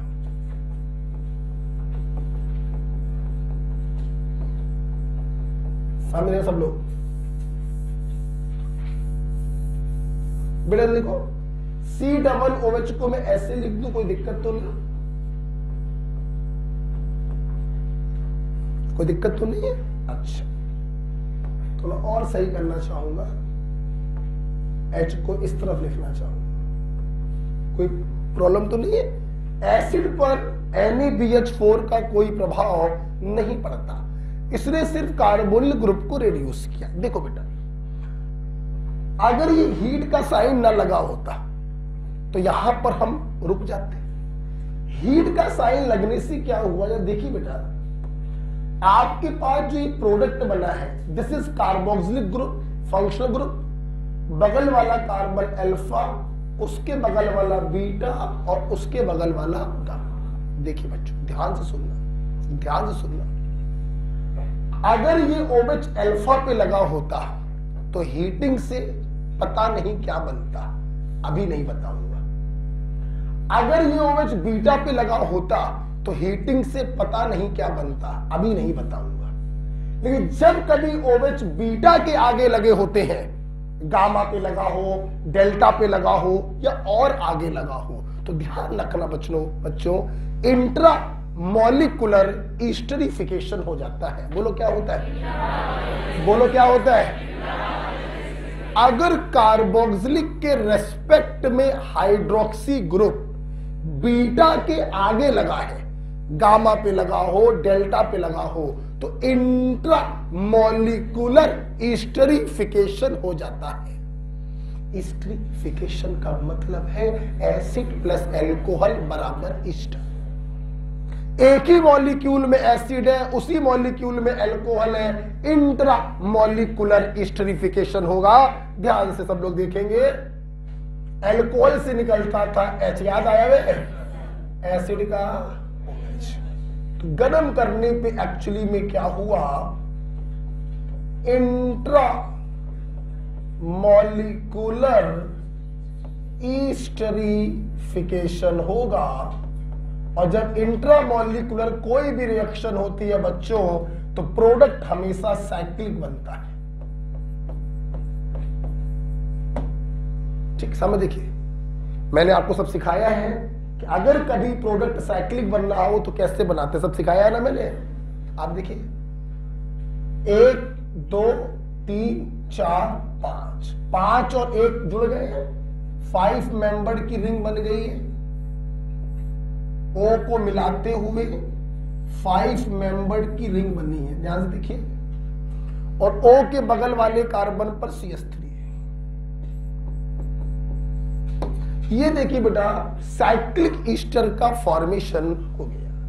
आपको जान की खुशी होगी, साइक्लिक ईस्टर को लैक्टोन भी कहते हैं।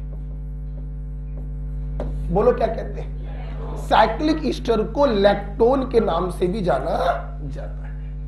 हिंदी में लिखना, अगर OH कार्बोक्सिलिक के रेस्पेक्ट में बीटा कार्बन के आगे लगा है तो इंट्रामॉलिक्यूलर एस्टरिफिकेशन होता है।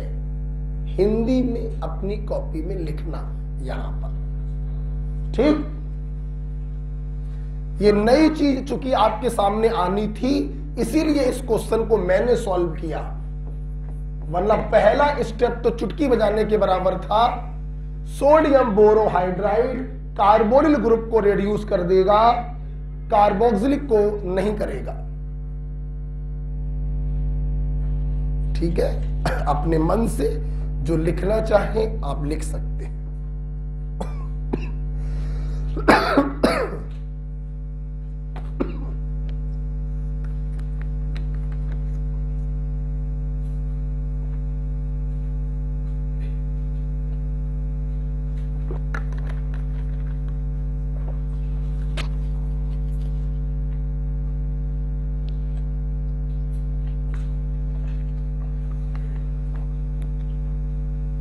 ठीक है,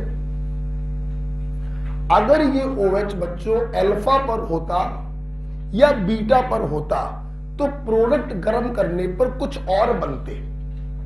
कि अगर ये OH बीटा के आगे है तो हमेशा इंट्रामॉलिक्यूलर एस्टरिफिकेशन होता है और साइक्लिक ईस्टर का फॉर्मेशन होता है।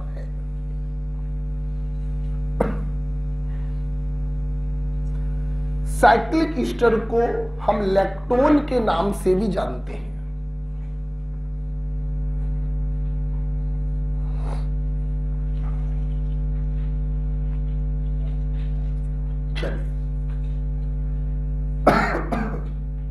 हम लोग रिडक्शन से अल्कोहल बनाना चाहते थे। सबसे पहले साइक्लिक ईथर को LiAlH4 से रिड्यूस कराया।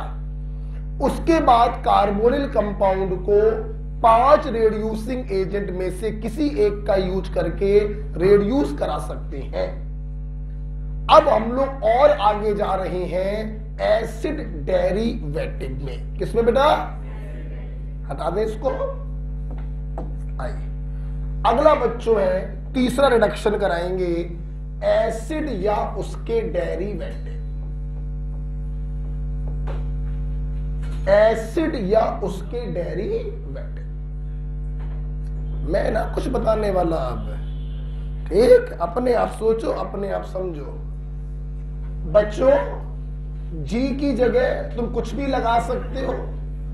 OH लगाओगे तो एसिड आया ना, Cl लगाया एसिड क्लोराइड, OR लगाया ईस्टर, OCOR लगाया एनहाइड्राइड, NH2 लगाया तो, लेकिन ध्यान से सुन लो यहां पर NH2 नहीं हो सकता। याद आ गया कुछ? आप इसमें डाल दीजिए अगेन एल्कोहल प्रेमी LiAlH4। अब सबको मालूम है, चलिए बोलिए कैसे सिखाया था। H बन गया Ld, लेकिन रिएक्शन स्टॉप, फिर से बॉन्ड कटेगा। आपके में स्टेप बाइज दिखाया है नहीं, ठीक है, फिर से बॉन्ड कटेगा। बोलो H H, आपको मिल जाएगा एल्कोहल। LiAlH4 एल्कोहल के आगे जितने भी ऑक्सीजन कंटेनिंग फंक्शनल ग्रुप होते हैं उनको एल्कोहल पर लाकर रिड्यूस कर देता है। क्लियर? आपने देखा साइक्लिक ईथर, आपने देखा कार्बोनिल कंपाउंड, और इस समय आप देख रहे हैं एसिड और उसके डेरिवेटिव।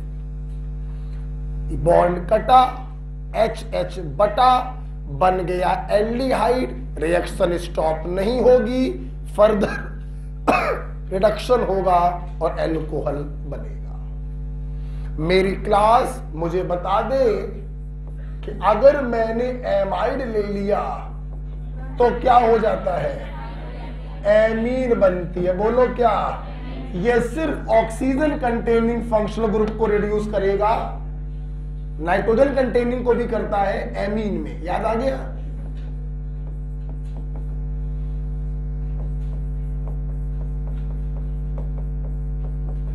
शायद ब्रैकेट के अंदर लिखा है क्या ये? क्या हमारे छात्रों के लिए ये कोई एक्सेप्शन है? नहीं नहीं। हमने इस पर एग्जाम्पल भी दिया है, ये दिया है। अरे हमने तो पता नहीं कैसे कैसे एग्जाम्पल कराए हैं, ये तो बहुत ही बहुआ टाइप एग्जाम्पल है। नहीं याद आ रहा है तुम लोग को? LiAlH, बोलो क्या होगा? H H H H, CH3 CH2 OH के कितने मोल मिलेंगे?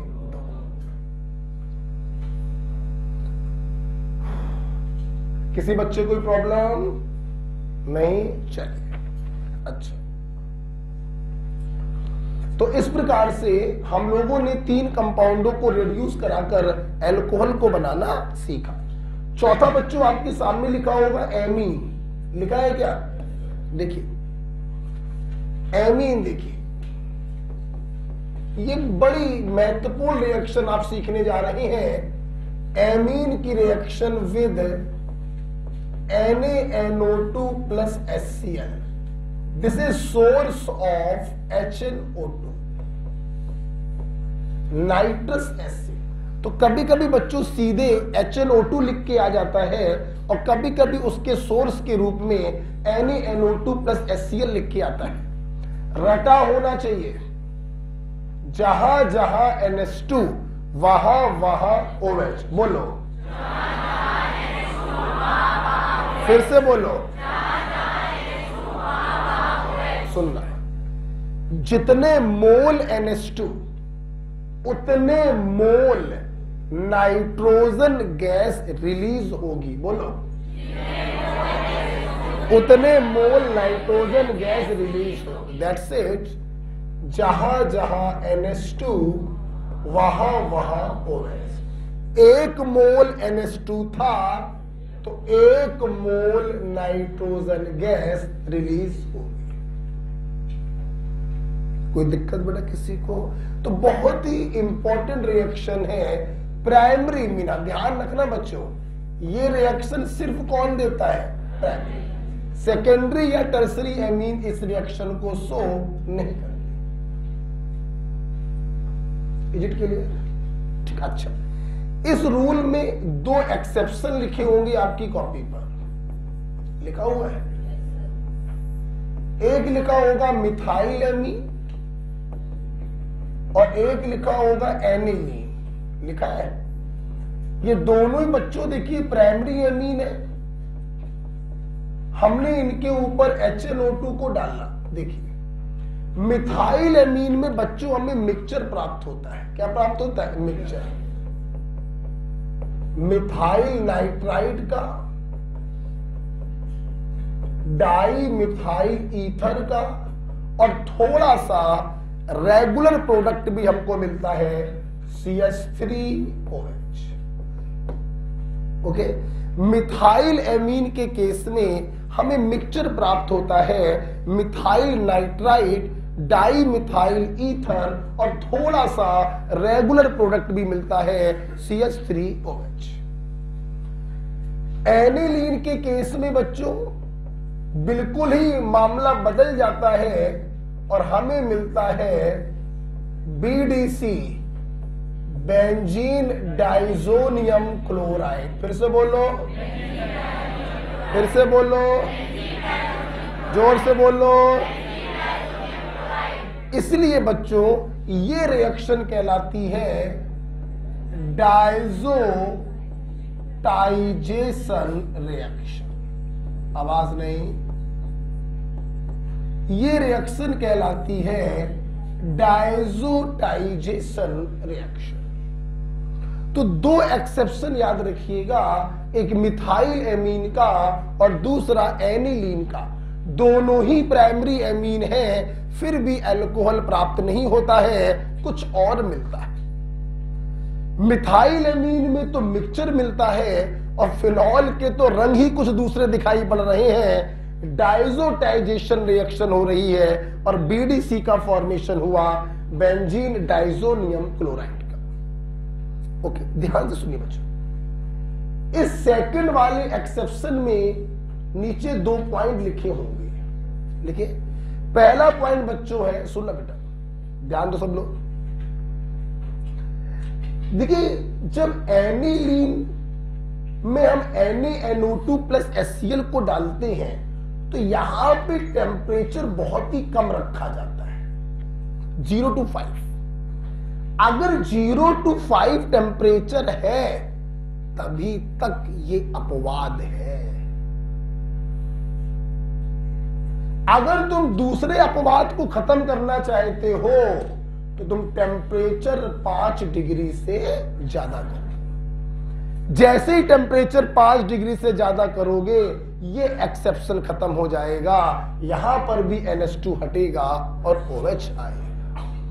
ये तुम लोग को मालूम है, ये एक्सेप्शन हमारे लिए बहुत इंपॉर्टेंट होता है। ये जो BDC है ना, बेंजीन डाइजोनियम क्लोराइड, इससे हम लोग नंबर ऑफ एरोमेटिक कंपाउंड को बना सकते हैं।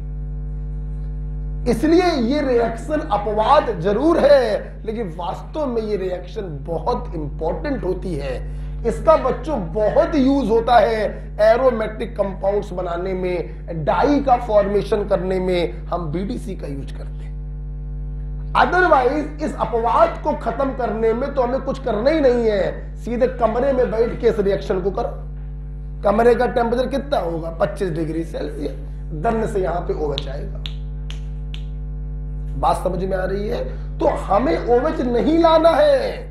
अरे OH लाने के, फिनॉल बनाने के तो हमारे पास तमाम तरीके हैं। हमें BDC बनाना है, बेंजीन डाइजोनियम क्लोराइड बनाना है। इसलिए ये टेम्परेचर आपको लगाना, ठीक है। एक दूसरा भी पॉइंट यहां पे लिखा होगा, वो दूसरा पॉइंट आप लोग समझेंगे हमसे डिटेल में इन एरोमेटिक कंपाउंड कि HCl को एक्सेस में क्यों लेते हैं, टू अवॉइड कपलिंग रिएक्शन। समझ जाएंगे, बाद में समझा देंगे, यहां पे कोई मतलब नहीं, ठीक। अब कपलिंग रिएक्शन बतानी पड़ जाएगी हमको तो वो तो बिल्कुल लंबा गेम हो जाएगा, ठीक है। तो ध्यान से सब लोग सुनेंगे। प्राइमरी एमीन को OH में बदलने का सबसे सुनहरा तरीका है NaNO2 plus HCl, source of nitrous acid HNO2। जहां जहां NH2 वहां वहां OH। जितने मोल NH2 उतने मोल नाइट्रोजन गैस अलग हो जाएगी। बच्चों, इसके 2 अपवाद हैं। सच्चाई तो ये है, इसका एक ही अपवाद है, दूसरा तो हमने जबरदस्ती बनाया, मिथाइलएमीन और एनिलीन। मिथाइलएमीन में मिक्सचर प्राप्त होता है और एनिलीन में 0 to 5 डिग्री ले लेने पे बीडीसी प्राप्त होता है। This reaction is called डायजोटाइजेशन। अगर इस एक्सेप्शन को खत्म करना है तो टेम्परेचर को 5 डिग्री से ज्यादा कर दो। बेटा कोई शक है क्या? जो दूसरा पॉइंट लिखा हुआ है ये एरोमेटिक में आप पढ़ेंगे, क्योंकि ये कंपाउंड बच्चों एरोमेटिक में कई जगहों पे आपको मिलेगा। बात क्लियर हो रही है? कॉपी पर देख सकते हैं, कुछ लिखना हो तो देख लो। बच्चों बताओ, कुछ लिखना है क्या? हाँ लिखना तो है। ये मैथिल एल्कोहल लिखा तुमने है? अच्छा चलिए ठीक है। इस प्रकार से है आज की क्लास हम लोग यहां पे स्टॉप करते हैं, ठीक है? रुक जाइए, ठीक है? इसके आगे हम लोग पढ़ेंगे कल। हाँ कल 26 जनवरी है तो कल क्लास नहीं हो पाएंगी, तो छुट्टी रखनी पड़ेगी हम लोग को, ठीक है? तो हम लोग कब मिलेंगे? कल।